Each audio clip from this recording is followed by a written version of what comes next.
Bhavnagar district બેંકનું software hack કરી ₹7 કરોડથી વધુની છેતરપિંડી.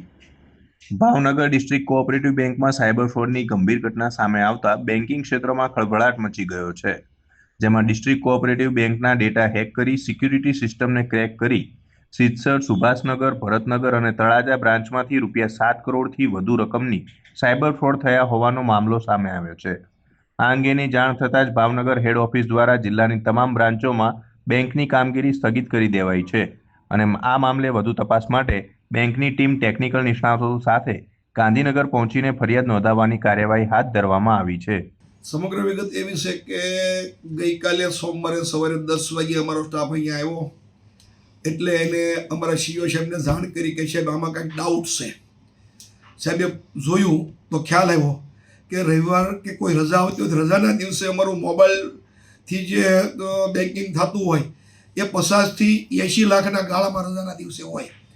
પણ આ ખોલ્યું જોયું તો 7 કરોડની બહાર આંકડો હતો એટલે તરત શંકા લાગી અને તરત જ એમાં સોફ્ટવેર કંપનીને જાણ કરી અને તરત જ સોફ્ટવેર કંપનીએ આ કામગીરી અટકાવી અને વધારાનું ફ્રોડ અટકાવી દીધું છે. અને તાત્કાલિક તપાસ કરી તો 4 બ્રાન્ચમાં ફ્રોડ થયું. 4 બ્રાન્ચમાં એક ખાતામાં ફ્રોડ થયું અને એ એવું ફ્રોડ છે કે એક તો અમારે આમાં એવા ડેટા નાખેલા હોય કે મોબાઈલ બેન્કિંગ 5 લાખથી મોટું થઈ શકે નહીં, તેમ છતાંય એક ખાતામાં 3 કરોડ રૂપિયા ઉપડ્યા છે. એવું જ પાછું બીજીમાં પણ એવું જ બન્યું છે, ત્રીજામાં એવું બન્યું, શહેરમાં આ જ રીતનો બનાવ બન્યો છે. બીજું કે કોઈના ખાતામાં રૂપિયા પડ્યા હોય એ પૈકીનું જ ફંડ ઉપડી શકે. તો આમાં તો જેના ખાતે 3 કરોડ રૂપિયા ઉપડ્યા છે એના મૂળ 2,000 રૂપિયા ખાતામાં હતા.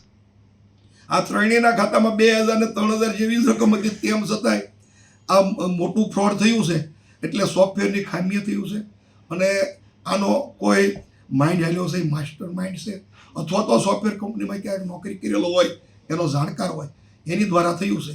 એટલે એ સોફ્ટવેર કંપનીની બિલકુલ જવાબદારી થાય છે અને અમે તો અહીંથી અમારી જાગૃતતાના કારણે બચી ગયા છીએ અને આવતીકાલે બપોરે અમારી કામગીરી શરૂ થઈ જશે.